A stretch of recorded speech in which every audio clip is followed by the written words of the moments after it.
Top 5 Bengals questions heading into the NFL scouting combine.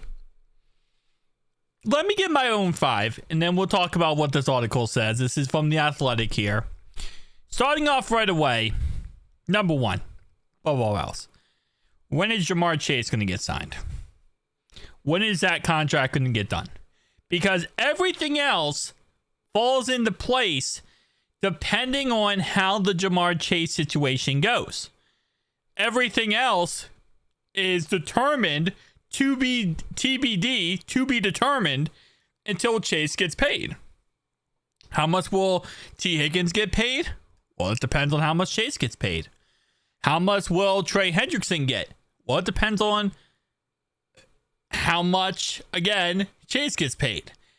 Once Chase gets paid, we got to finalize these contracts with our potential free agents who we still have not signed yet. BJ Hill, Mike Hilton, Mike Gesicki, etc.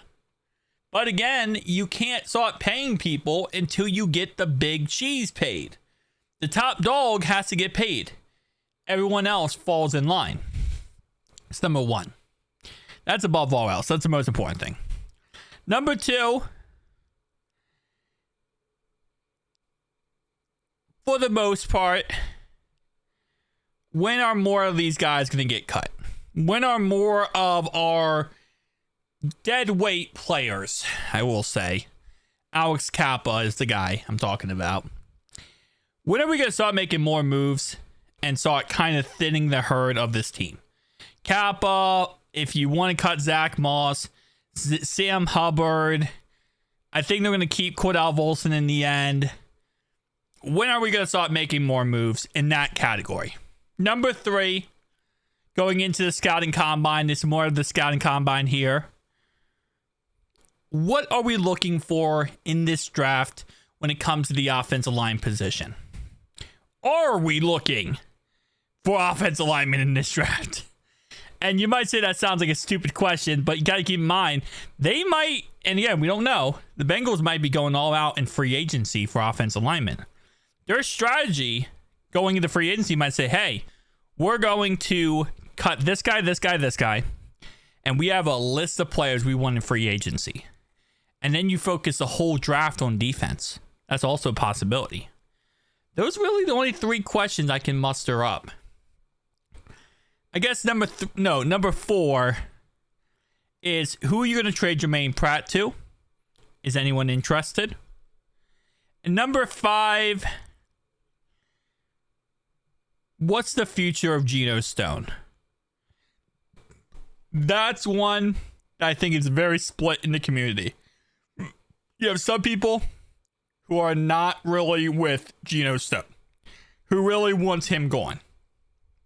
You have other people like myself who say the guy's young, the guy's going to develop, the guy now is in a new defensive scheme under Al Golden.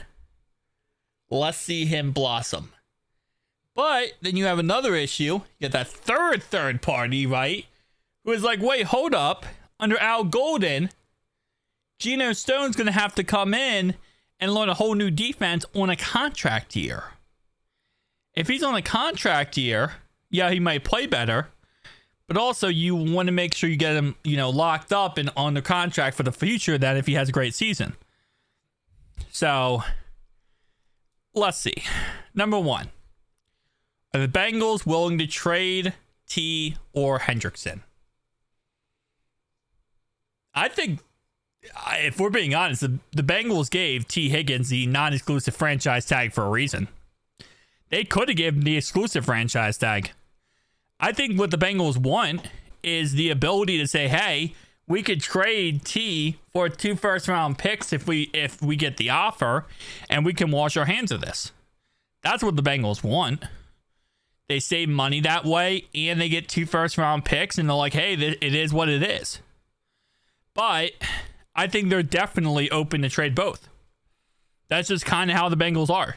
The Bengals are willing to trade both because if they get a good enough offer, which we all know with how the Bengals work here, they get a good enough offer that they think is good, which is usually the Bengals are winning over the other team greatly.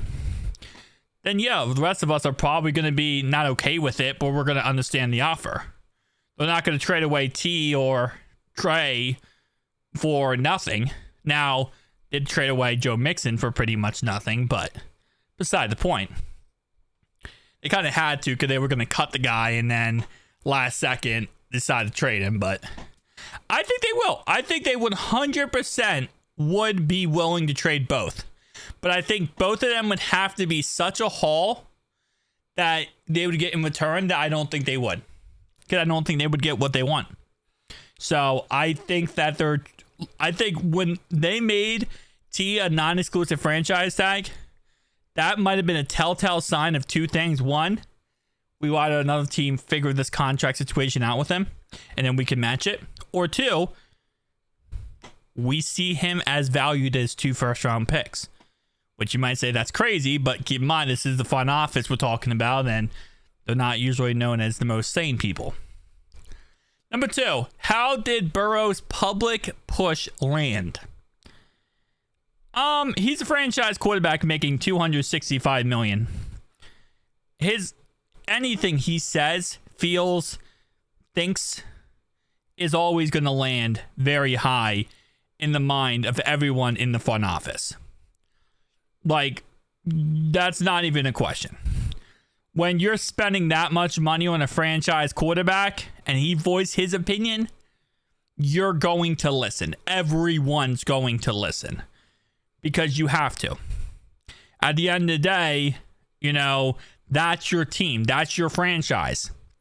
So I think that was very clear that everyone understands that when Joe talks, which he doesn't usually talk, he's very, mono when it comes to things.